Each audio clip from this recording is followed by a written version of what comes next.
It was the summer of 2012 when a group of us decided to go camping in the high desert of northern Arizona. We were in our early 20s, most of us working dead-end jobs or doing summer classes, trying to hold on to whatever freedom we had left before life dragged us under. There were 5 of us, me, Darren, Mike, Luis, and Ian. We weren't hardcore hikers or anything. We just wanted a quiet weekend away from traffic, phones, and work. Somewhere remote, somewhere we could drink, build a fire, and tell stories like we did back in high school. Luis had heard of a spot near the edge of the Navajo Nation, just past a 2-track trail that cut through stretches of dry juniper and sandstone. He said his uncle used to camp up there during hunting season, said it was flat, overlooked a small canyon, and nobody ever went up that way anymore. Sounded perfect. We drove up in 2 trucks, loaded with tents, coolers, sleeping bags, and enough food and beer to last 3 nights. The trail was rough, full of sharp rocks and dry ruts that rattled our bones. No cell signal, no lights, not even old fence lines, just a whole lot of open land and red dirt stretching out in every direction. When we finally stopped, it was late afternoon. The sun was heavy and low, making long shadows on the ground. We parked on a small ridge overlooking the canyon Luis talked about. Below, the land dipped into a snaking gully full of cottonwoods and scattered rocks. Behind us was flat desert with short trees and grass that rattled in the wind. The air smelled like dust and pine sap. We pitched our tents in a loose circle around the fire pit we built with scavenged rocks. I picked a spot slightly away from the others, less crowded, better breeze. By sundown, we had a fire going, burgers on the grill, and music coming from a little Bluetooth speaker. We sat around, drinking and laughing, the sky slowly fading into a deep purple. One by one, the stars came out. It was one of those rare nights where you could see the Milky Way stretched across the sky like a smear of paint. At some point, Ian started telling stories. He had this thing for native folklore, skinwalkers, wendigos, stuff like that. I didn't pay much attention. Most of it sounded like campfire filler. Besides, I didn't believe in that kind of stuff. I grew up with my feet on the ground. Logic, not legend. But still, there was something about the way his voice dropped when he mentioned certain things, like people seeing something wearing a man's face or animals walking like humans. That made me feel weird. We went to bed sometime after midnight. I was buzzed, but not drunk. Tired, but still alert. The fire was low, but still throwing off enough heat. I crawled into my tent, zipped it shut, and lay on top of my bag, letting the cool air settle over me. It was quiet, real quiet, not even crickets, just the occasional gust of wind blowing through the dry grass and the rustle of nylon as the tents shifted slightly. I woke up maybe 2 hours later. I didn't check my phone, but the moon had moved and everything was bathed in a pale silver light. Something felt off. I don't know how else to say it. It was like my body knew something my brain hadn't caught up to yet. That weird, gut-tightening feeling like when someone's watching you. At first, I thought I heard footsteps, not heavy ones, more like soft, dragging steps moving across gravel. I held my breath and listened. Nothing. Then a minute later, I heard it again, closer this time, like someone walking barefoot through the brush. I slowly unzipped the flap of my tent just an inch or two and looked out. The fire had died to glowing coals. Everything looked normal. Darren was still in his tent. I could see the shape of Mike's feet sticking out of his bag. But there was something by the edge of the trees, just at the line where the moonlight hit the junipers. A figure, not tall, not bulky, just a person-sized shadow, standing still, facing our camp. I stayed frozen for a while. I told myself it was a trick of the light, maybe a tree stump or a boulder. But then it moved. It didn't walk exactly. It sort of shifted like it was adjusting its posture. Its arms hung low. It was hunched a little, and the way it moved, I don't know how to describe it. It was too fluid, like someone trying to walk silently but forgetting how a human body is supposed to move. I thought about waking the others, but I didn't want to sound crazy. Besides, I wasn't even sure what I was seeing. It didn't get closer. It just stayed at the edge, shifting occasionally, sometimes crouching low, sometimes rising back up. Always watching. Eventually, I must have fallen asleep. I don't remember when. I just remember waking up again to the sound of birds. The sun was rising, pale and orange on the horizon. The others were still asleep, except Luis, who was making coffee over the fire. I didn't say anything. All day, I kept glancing back toward the trees. Nothing there, just heat and silence. We went hiking along the canyon rim, took pictures, skipped rocks. The whole time, I couldn't shake the feeling that we were being watched, not followed, just observed, like someone was hiding just beyond our view, keeping track of everything we did. That night, I set up my tent closer to the group. I didn't mention the figure. I just said it was windier on the ridge. We built the fire higher and stayed up later, drank more, tried to drown out the stillness. Sometime after midnight, I had to take a leak. So I grabbed a flashlight and walked away from the fire, just far enough to get some privacy. I was maybe 30 feet out when I heard it again. Footsteps, not behind me but to my right, just off the trail behind some brush. I froze. I clicked off my flashlight. There was breathing, not close, not heavy, just soft like someone trying to stay quiet. I crouched and waited. My heart was pounding so hard it made my vision shake. Slowly, I turned the flashlight back on and shined it toward the sound. Nothing, just trees and dry grass and a few scattered rocks. I stood there for a long minute, then slowly backed away toward the fire. The next morning, there were tracks. Luis noticed them first. Bare footprints, human, wide-spaced, as if someone had been running or loping through the camp. They weren't fresh enough to tell which direction they came from, but they were big and odd. The toes were too long, the heel too narrow, and whoever left them hadn't worn shoes. We followed them about 20 yards into the trees before they vanished. The ground got too hard, too rocky, but I could feel it. Whatever had been watching us was real. It had come close. We packed up that afternoon. Nobody said much. It wasn't fun anymore. I think we all felt it. That pressure in the air, that weight on your shoulders when you know something's wrong but you can't name it. When we got back to town, I took a long shower, ate a real meal, and lay in bed for hours, just staring at the ceiling.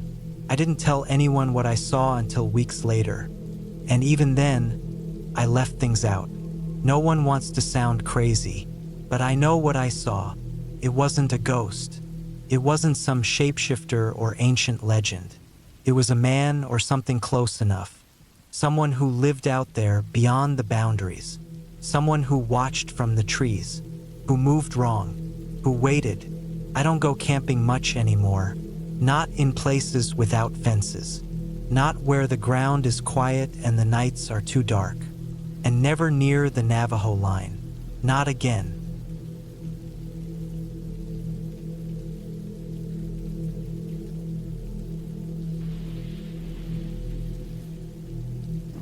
It was the summer of 2017, and I had just turned 24.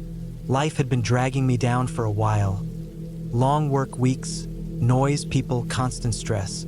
So, I booked a few days off and planned a solo camping trip. Nothing dramatic, just a quiet, remote spot in the Lake District in northern England.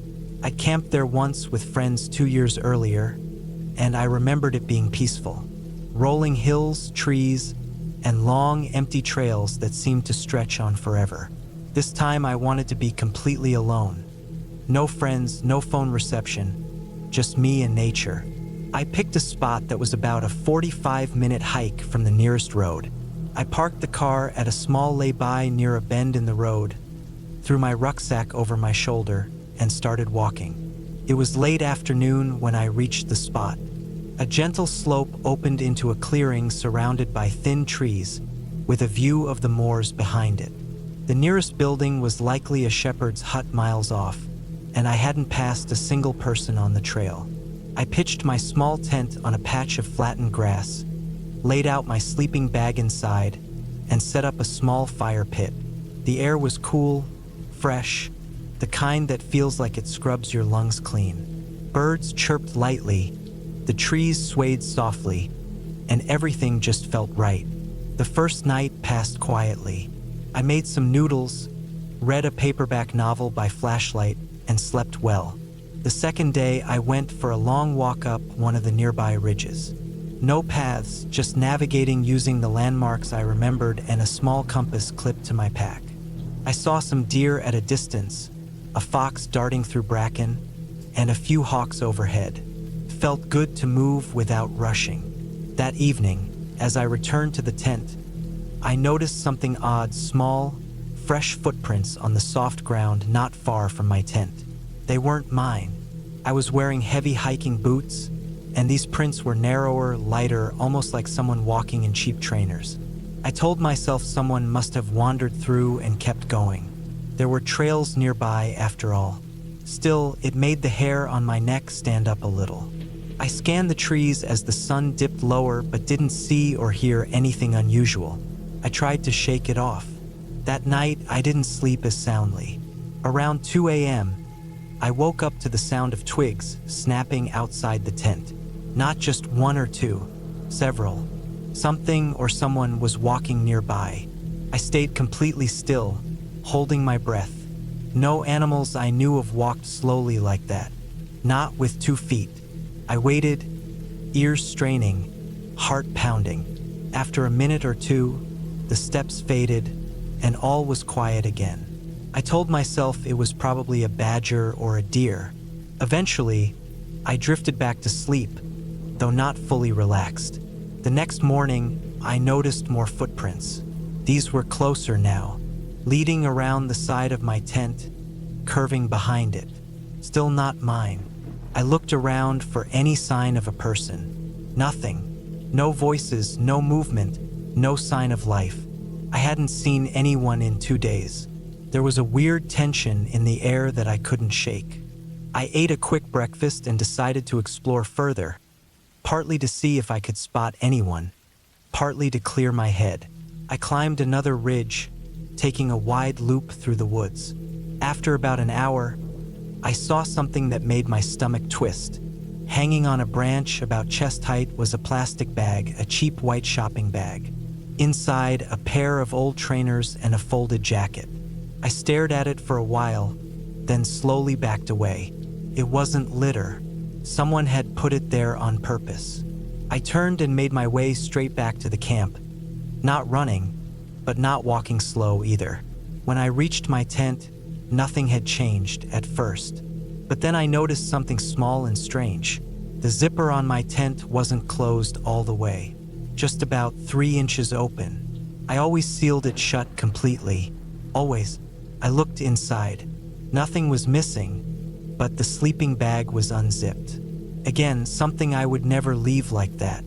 My water bottle had been moved a few inches too. It didn't feel like an animal.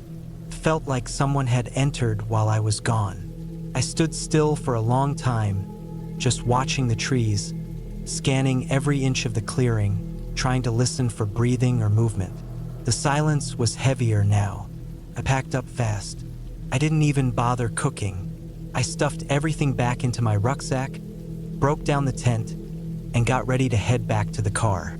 It was still mid-afternoon, and I had plenty of daylight left. I followed the same trail I had taken in, moving quickly but not full out running. About 10 minutes down the path, I heard something behind me, a soft crunch, like a footstep on dry leaves. I stopped and turned. Nothing, just trees and bracken. I kept walking a bit faster now. Another sound, closer. I turned again. At first I saw nothing, but then, through a thin gap between 2 trees, maybe 30 or 40 feet back, I saw a shape. A man. He was partially hidden by branches, just standing still, watching me. He wore a gray hoodie with the hood pulled low and dark trousers.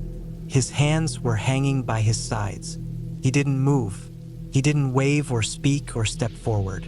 Just stood there, half-hidden, head slightly tilted. I felt a rush of panic so hard it made my knees weak. I turned and walked faster. No running, I didn't want to look like prey, but I walked like my life depended on it. The sound of steps followed me. Slow, steady, not trying to catch me, just following. I never saw him again directly, but I heard him for at least another 15 minutes. Every time I slowed down, the steps got a little closer. When I sped up, they stayed steady behind me. Eventually, after what felt like forever, I saw the road.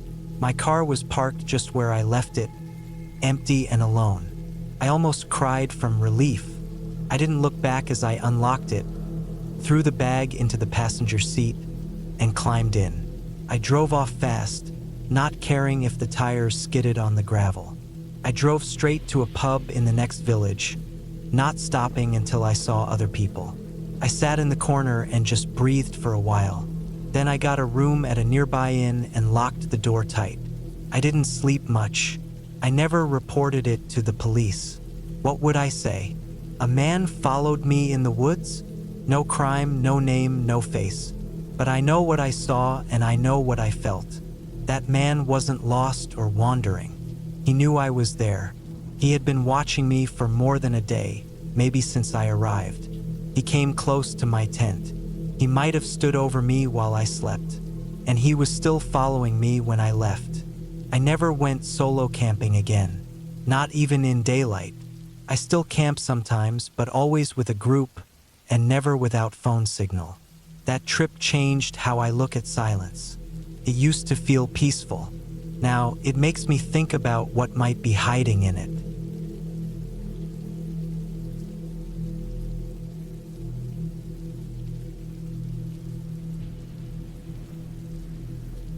I still remember every little thing about that weekend. It was late October, just as the trees in northern Georgia were turning bright shades of orange and red. I was 27 years old then, working a dull desk job in Atlanta and desperate for a break from the noise and traffic. I'd been camping all my life and knew how to handle myself outdoors, so I didn't think twice about heading out alone for a long weekend. I wanted peace and quiet. No phones, no people, no distractions. Just a tent, a fire, and the woods. I chose a remote spot near a creek in the Chattahoochee National Forest, not far from a place called Helton Creek. It was far enough off the trail that I wouldn't see anyone, but not so far that I couldn't hike out in a few hours if something went wrong. I parked my truck at a gravel pull-off, slung my pack over my shoulders, and hiked a couple miles through dense woods until I found a flat area near the creek. It was perfect. The sound of the water helped drown out everything else, and the air was cool and clean. I pitched my tent between two thick oaks, gathered some firewood, and settled in. The first night was uneventful. I cooked some beans and rice over my little stove, sat by the fire until it burned low, then crawled into my sleeping bag. I remember feeling good, really good actually, like my body had let out a deep breath it had been holding for months. I slept hard. The next morning, I hiked upstream to collect water and did some fishing, caught a couple of small trout and cooked them for lunch. Around midday, the wind picked up and started blowing dead leaves all over the place. I bundled up in my jacket, sat near the fire, and just watched the woods. It was peaceful, almost too peaceful, like the trees were watching me back. That second night, I stayed up later than usual, just staring at the fire. Around 10 or 11, the wind died completely. I noticed because it got quiet, like dead quiet. No rustling, no insects.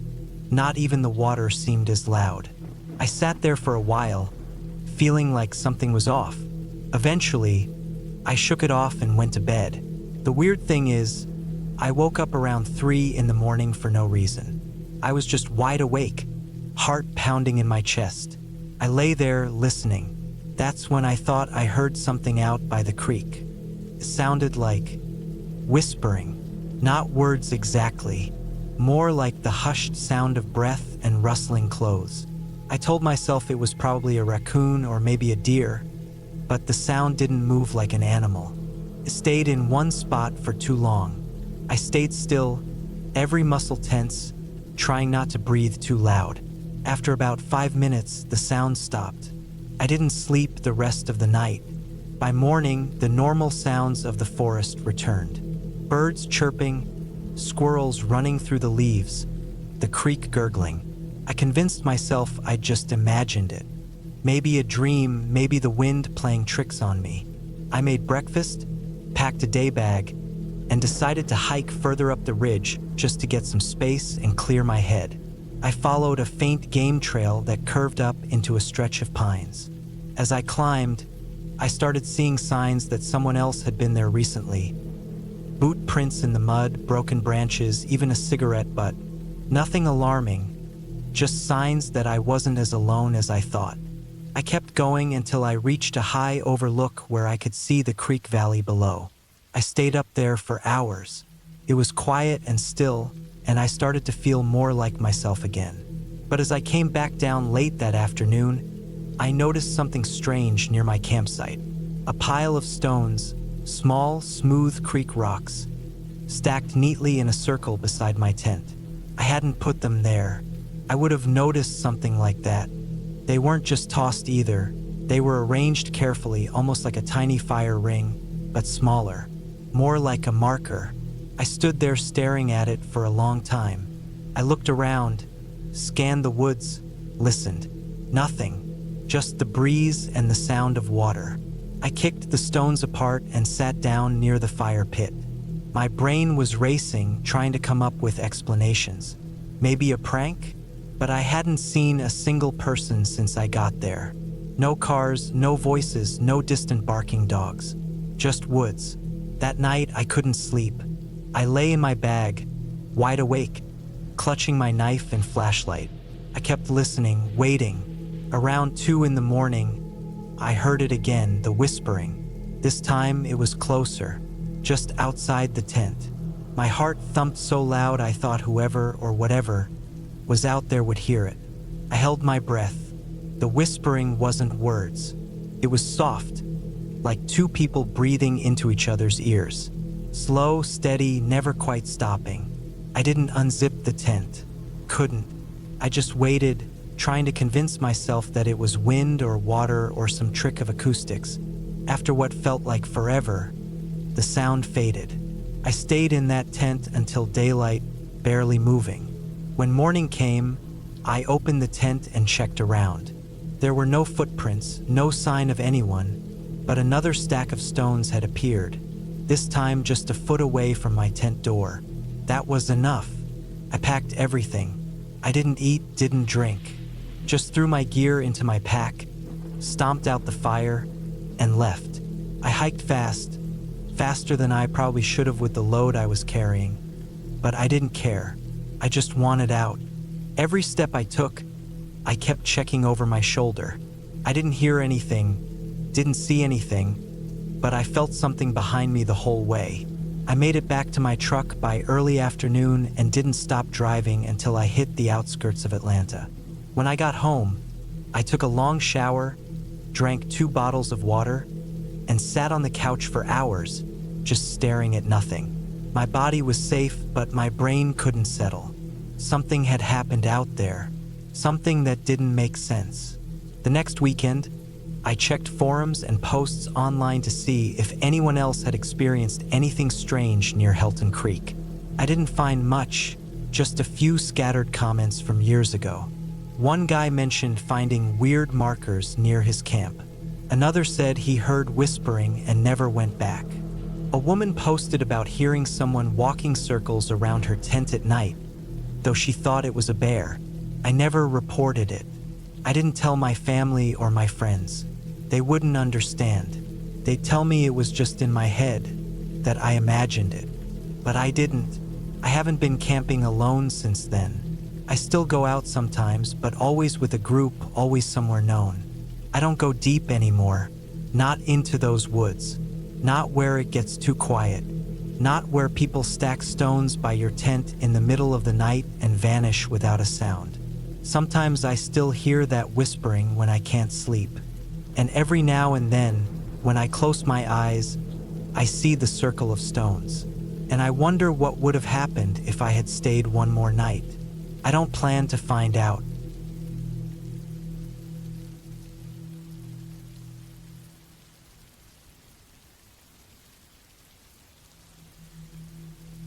I was 28 the summer I decided to spend 3 days hiking and camping alone in the western part of Wyoming, near Bridger Teton National Forest. I just finished a rough year breakup, job stress, family issues. I needed a reset, something to snap me out of the fog I'd been stuck in. I'd grown up around the outdoors and had done plenty of camping and backpacking in the past, so I felt confident going solo. I planned the route carefully. It was a loop trail I found online, about 18 miles round trip, mostly following a river before cutting back through pine woods and rocky hills. The site was remote, but I still registered with the ranger station and gave my route, just in case. I didn't tell many people, just my cousin and one friend, both of whom I texted right before I lost signal. The first day was smooth. I started hiking late in the morning, reached the river around 5 p.m., and found a spot to camp a bit off the trail on a slight hill. The river was about 40 feet down below me, and the sound of the water running over rocks helped me sleep. No issues. No noises. Nothing out of place. Day 2 is when things changed. I woke up early, made some oatmeal, and packed up to start the next leg of the loop. The plan was to hike along the river a bit further, then veer off and start making my way up a ridge, following a trail that curved back inland. That trail was supposed to connect me to a more wooded area where I'd camp the second night. I was ahead of schedule and decided to explore a bit. There was an old logging path that branched off from the main trail and led into thicker woods. It wasn't on my map, but it looked well worn enough. I figured it might loop back or at least give me a different view. Honestly, I just wanted to do something off-plan, a break from my normal careful routines. That's when I made my first mistake. About an hour down that logging path, it narrowed into overgrown brush and rocky patches. I thought about turning back, but I figured it wouldn't hurt to go just a bit further before backtracking. But I didn't mark anything, no trail markers, no GPS ping because I had no service, and I didn't drop any kind of breadcrumbs. The trees started to look the same. Thick pine, patches of aspen, ferns on the ground. I stopped for water and realized I hadn't seen a clear trail for maybe 20 minutes. That was the first time I felt something was wrong. Still, I kept pushing ahead, hoping to find a clearer path or some kind of landmark. Nothing. I passed a dead tree with claw marks about shoulder high. Fresh, still a bit wet, like whatever did it hadn't been gone long. Probably a bear. That made me stop cold. I pulled my bear spray from the side pocket of my pack and kept it in my hand. The woods were so still. I noticed how quiet it had gotten, no wind, no birds. Just that dry silence that hangs heavy over pine needles. I stood there a while, listening. Nothing moved. I turned around, trying to retrace my steps, but every direction looked the same. No trail. No prints. No broken branches I could swear I remembered. I started to panic, not loud or dramatic, but the kind where your chest tightens and you can't think straight. I tried walking in what I thought was a straight line back, but after another hour, I was deeper in it. Around 3 p.m., I stumbled into a small clearing where the trees thinned out. There were old stumps and a few logs, maybe from logging decades ago. I figured it'd be a decent place to stop, reset, and maybe set up a temporary shelter if I had to. I still had plenty of water, snacks, and even my tent if I needed to stay put and wait until morning. I told myself I'd backtrack the next day when I was rested, but something felt off about that clearing. I dropped my pack and just stood there. It wasn't fear at first, more like tension, like something was watching me, though I hadn't seen anything move. I looked up into the trees, squinting against the sunlight filtering through. Nothing, but the hairs on my neck were standing. My body knew something I didn't. I heard a sharp crack behind me, like a stick being stepped on. I froze, slowly turned. Nothing there, but the brush looked disturbed, flattened. I stared for a long time, gripping the bear spray. The air was heavy and still. I didn't want to sleep in that clearing. I decided to move back into the trees a bit and set up camp under a large pine. It felt safer, slightly more enclosed. I boiled water for a freeze-dried meal but couldn't eat much. I kept scanning the woods while I sat, and as night came, that feeling only got worse. My headlamp only lit about 30 feet ahead. Beyond that was darkness. Every sound felt louder, twigs snapping, rustling, distant water dripping. At one point, maybe around midnight, I woke up to a low thud, not right next to the tent, but close, heavy, like a step, then silence. My heart raced and I didn't move. I just lay there listening. I didn't hear anything else, but I couldn't sleep again. At first light, I packed everything in record time. I needed to get out.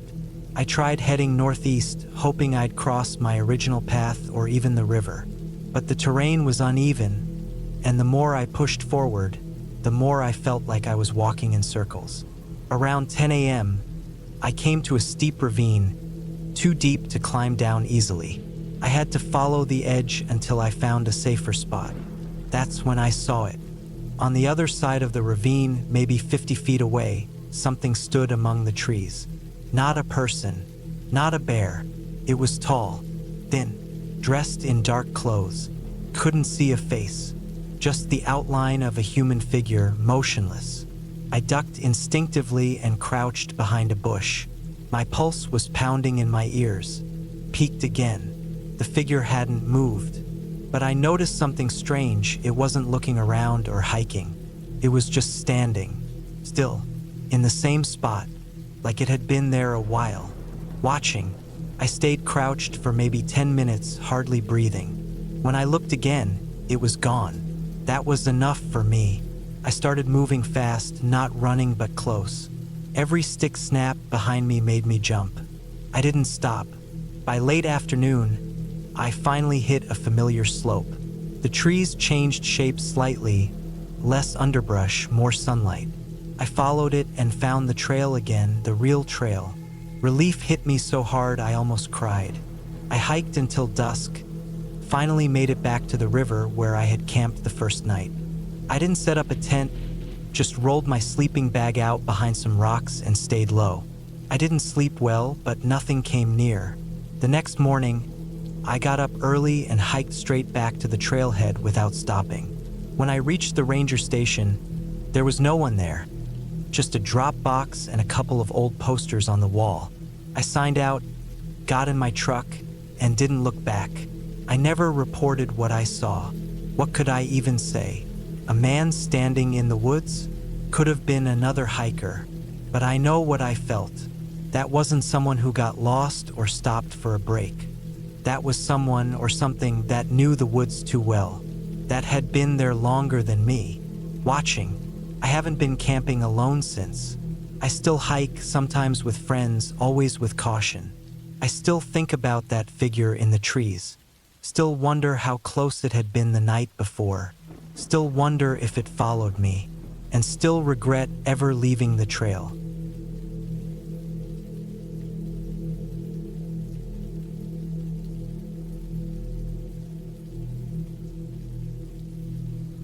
I was 19 when I made the mistake of camping in that graveyard. It was late October of 2013. I had just moved to northern Maine, near a small town called Milford.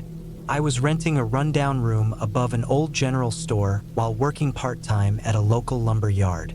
The pay was bad, and I didn't know a single soul there, but I was trying to figure things out after dropping out of college a year before. Back then, I was restless. Too many nights alone in that dusty room had me itching to get out. One Friday evening, I heard about this forgotten graveyard about 6 miles outside of town. People didn't really talk about it much, just called it the old field, or the Pioneer Plot. A guy I worked with briefly mentioned it over lunch break, saying his cousin got drunk once and camped there. Nothing had happened, according to him, but it stuck in my head. Something about sleeping in a place where time had stopped appealed to me. The idea felt edgy, like something I'd remember years later. So, I packed a small hiking bag, a cheap tent, a flashlight, a dull pocket knife, and a bottle of water, and headed out just before dusk on Saturday evening. The hike was longer than I expected.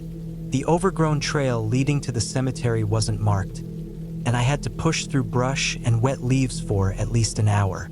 I didn't have a GPS, just a printed map and a general sense of direction.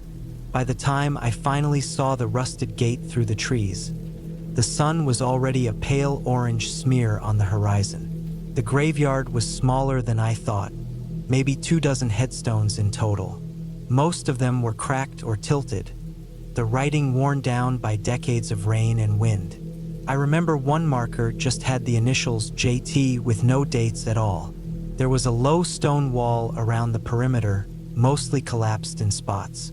Trees had grown up along the edge, closing in over the years, like the forest was slowly swallowing the whole thing. I found a clear spot near the middle, close to a wide, flat headstone that looked like it hadn't been touched in years. The name was unreadable. I cleared a bit of ground and set up the tent. The air was getting colder, and I could already see my breath. The only sounds were the occasional rustle of wind in the trees and the high-pitched creak of branches shifting above. I didn't bring a campfire setup, since I didn't want to risk drawing attention, especially if it was private land. I had a granola bar for dinner, drank half the water, and settled in.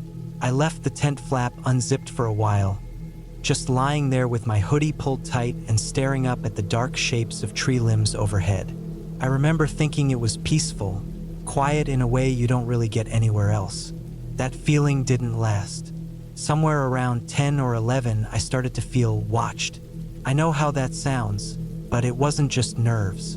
It was like something had shifted. The stillness became too still. I couldn't hear a single insect, no wind, nothing. Just the sound of my own breathing. I sat up in the tent and looked around, shining my flashlight out through the mesh. The beam hit headstones, crooked trees, brush. Nothing moved. Then I noticed something off. About 15 feet away, just at the edge of the tent's light, there was a broken grave marker that looked different than before. Not the stone itself, but what was beside it. It looked like the ground there had been disturbed, like someone had dug there recently. The dirt was darker, looser. At first I thought maybe it was an animal like a coyote or a raccoon, but the hole was too wide, too clean. I told myself it didn't matter. Old graves settle, dirt shifts. Maybe the frost had lifted some of the soil. I zipped the tent closed, lay back down and tried to ignore it, but the feeling didn't go away. I lay there for what felt like an hour, unable to sleep. Then I heard something. Not footsteps, not animals. It was a sharp, rhythmic sound, like metal on stone. Not fast, not loud, just steady. Top, top, top. I froze. It was coming from the left side of the graveyard. The sound of something striking rock. Not hard enough to chip it, but enough to echo slightly in the cold night air. I sat up slowly, unzipped the flap just an inch and peered out with the flashlight. The light barely reached that side of the graveyard, but I could make out a tall, leaning headstone there. The noise stopped. I kept the beam trained there for a minute, then turned it off. Darkness swallowed everything again. I listened. Nothing. But I couldn't shake the feeling that someone, or something, was standing right behind that stone, waiting. I closed the flap and didn't sleep. I must have drifted in and out, but around 3 or 4 a.m., I heard another sound. This time it was closer, right outside the tent. It was the sound of breathing, not heavy breathing, slow, calm, like someone was standing still and just breathing normally. I held my breath and listened, heart hammering. I didn't move. I didn't turn on the light. I just stayed still, trying not to even blink. After what felt like minutes, the breathing stopped. Then I heard soft crunches in the leaves, moving away. Eventually, the sounds faded. I waited until the first light crept into the sky before unzipping the tent. Everything looked the same, but as I stepped out and turned to the left side of the graveyard, the side where I'd heard the tapping, I saw footprints. Not boot prints, bare feet. The tracks were shallow but unmistakable. A set of barefoot prints circling around the tent, then moving toward the edge of the cemetery, disappearing into the underbrush. I followed them a few feet before stopping. Something told me not to keep going. My skin was crawling. I packed everything as fast as I could. I didn't eat, didn't even stop to tie my boots properly. Just stuffed the tent into the bag and started down the trail. My legs were stiff from the cold, but adrenaline pushed me. I didn't stop once during the hike back. I didn't look behind me. When I got home, I locked the door to my room and sat on the floor for a long time. The next week, I asked the guy from work about that graveyard again. He just laughed and said his cousin made the whole camping thing up. Nobody goes there, he said. Not since they found that homeless guy living out there years ago. Dug his own grave, they said. Slept in it for months.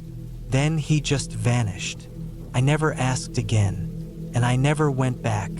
That winter, I moved south closer to my sister. I never told anyone the full story. Not because I thought they'd think I was lying, but because I still don't understand it myself. No ghosts, no demons. Just someone out there, living, breathing, watching, and I was stupid enough to spend a night in their backyard.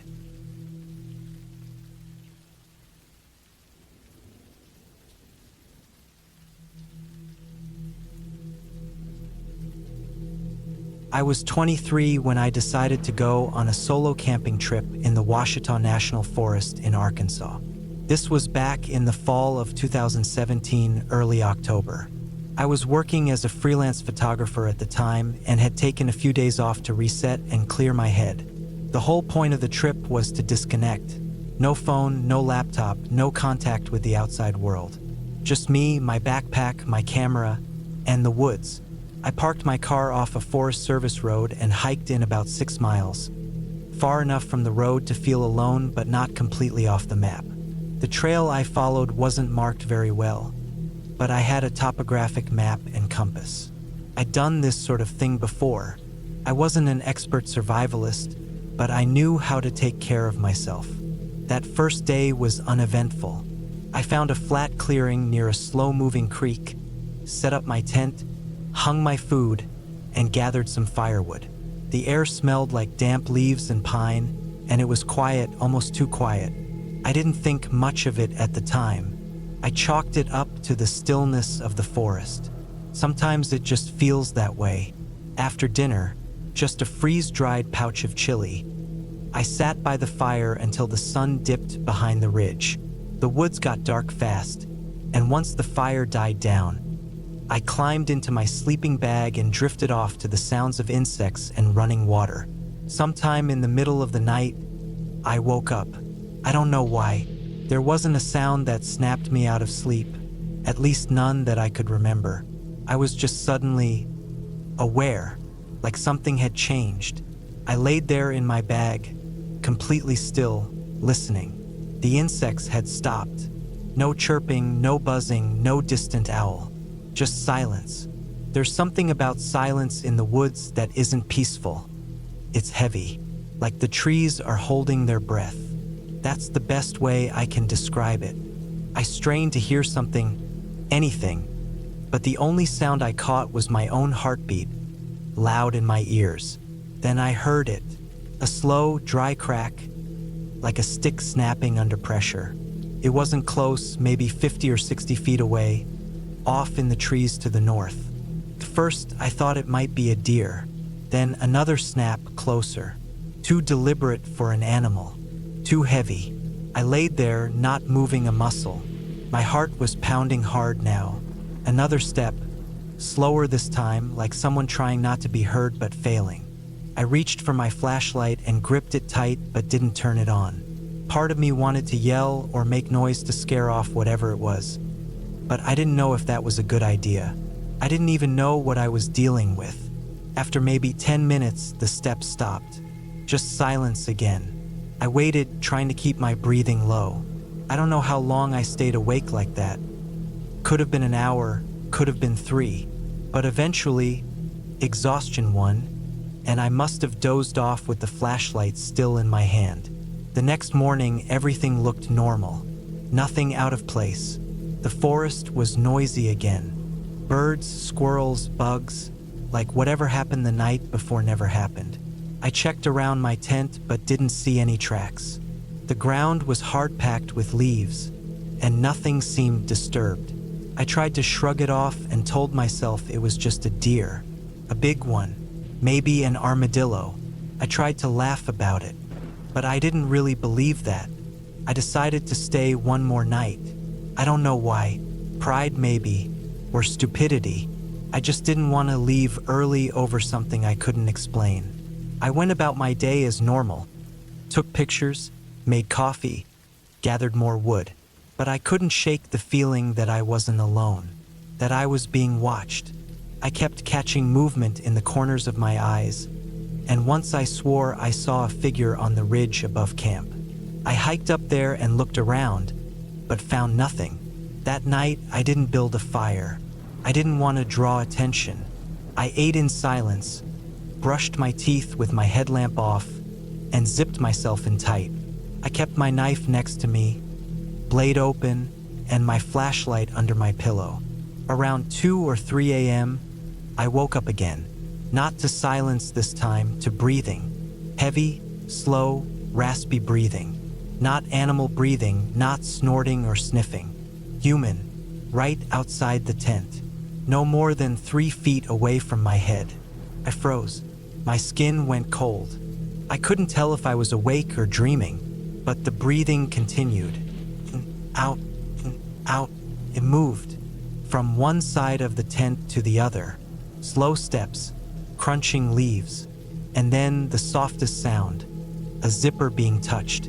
I heard fingers brushing the nylon, not pulling it, not unzipping it, just feeling it, testing it. I wanted to scream. I wanted to lunge with the knife, turn on the light, do something, but I was frozen with fear. Every instinct told me not to move. Then the breathing stopped. I waited. 10 seconds. 30. A full minute. No more footsteps. No sounds at all. I laid there until first light. When I finally stepped out, there were footprints. Not animal prints. Shoes, barely visible in the leaves, but there. Human. Medium-sized, like a man's boot. They circled my tent twice. Then they led off into the trees. I packed up fast. No breakfast, no cleanup. I stuffed everything into my pack and was on the trail within 10 minutes. I didn't look back. On the hike out, I didn't stop once. I didn't eat. I didn't drink. I just walked, my head on a swivel, ears sharp for any sound behind me. I kept expecting to hear footsteps catching up, or see someone just off the trail staring. When I finally saw the edge of the service road and my car, I almost cried. I threw my gear in the trunk and peeled out without even checking my GPS. I just wanted distance between me and those woods. I didn't report it. I didn't call the rangers. I couldn't even explain what I'd say. Somebody breathed outside my tent? Felt so stupid when I tried to put it into words. But it happened. I know what I heard. Back home, it took me a week to sleep through the night. I kept thinking about those prints, how close they got, what they wanted. It wasn't a ghost.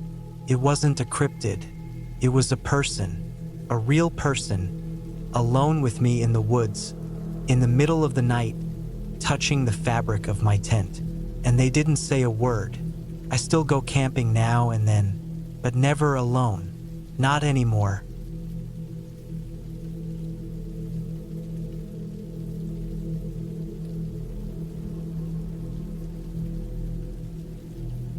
It was late October 2011. I was 32 years old and had taken a week off work to go on a solo hunting trip in the high backcountry near Mill Creek, up in the Idaho Panhandle.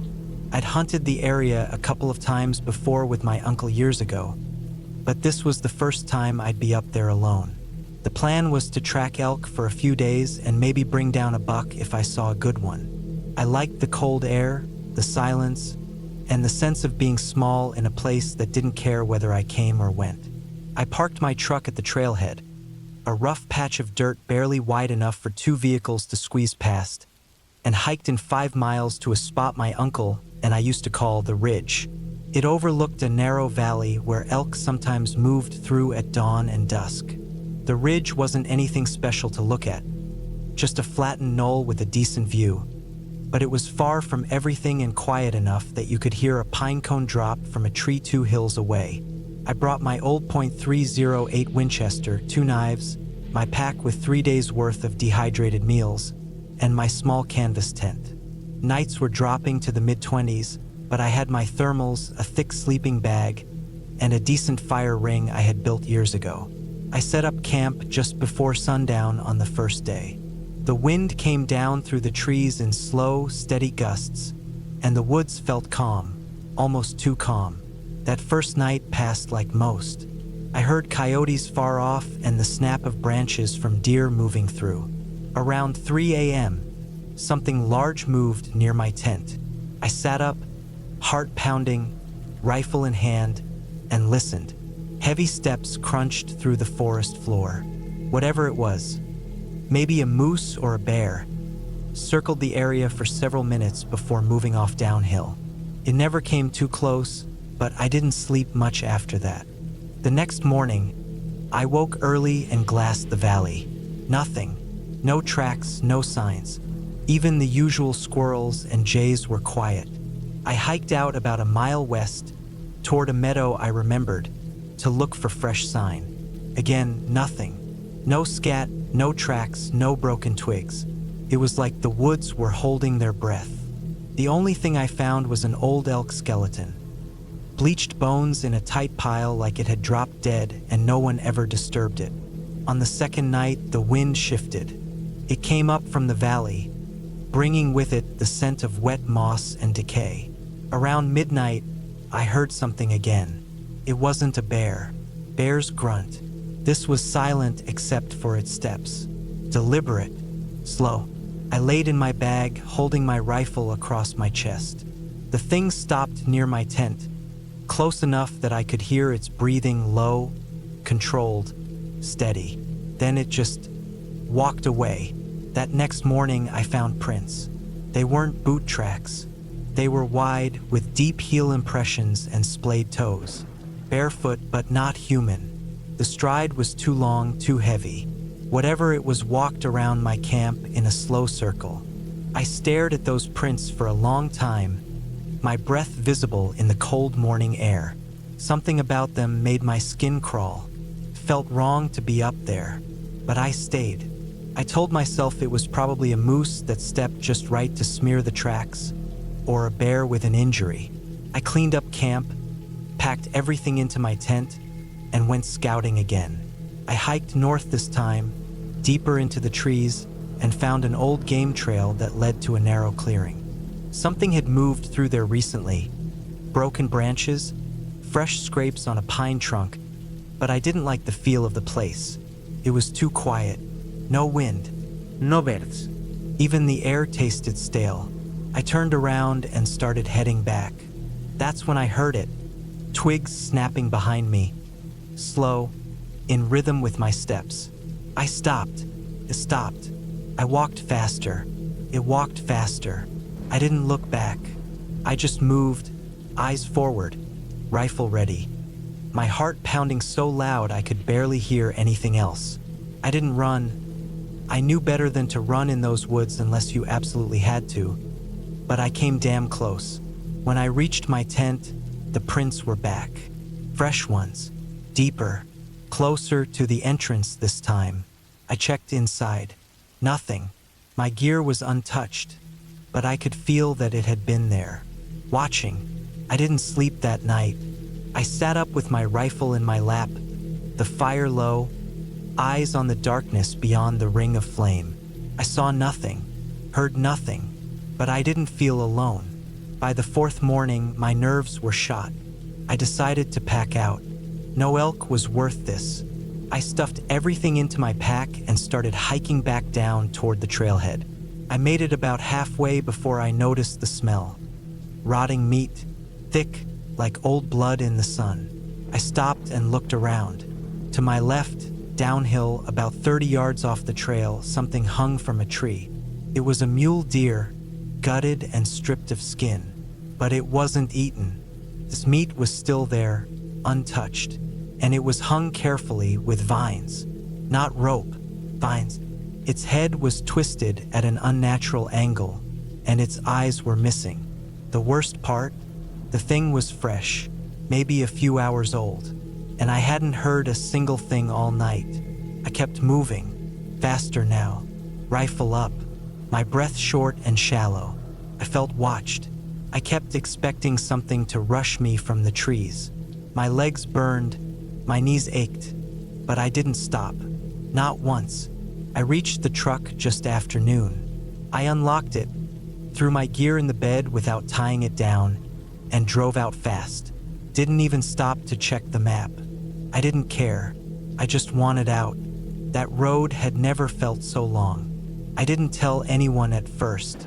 I figured they'd think I was just rattled by a bear or spooked myself being alone. But weeks later, I talked to an old game warden at a hardware store in town. I asked him casually if there were any predators up near Mill Creek acting strange. He just gave me this look, quiet and tired, and said, "Some places you don't go alone, even if you think you know M." I nodded and never went back. That ridge, that valley, whatever was out there, it wasn't just wildlife. It watched, it followed, and it didn't want me there. Even now, years later, I still check my doors twice before bed. Sometimes, when the wind blows just right, I swear I hear footsteps outside my window. Slow, steady, deliberate. I haven't hunted since.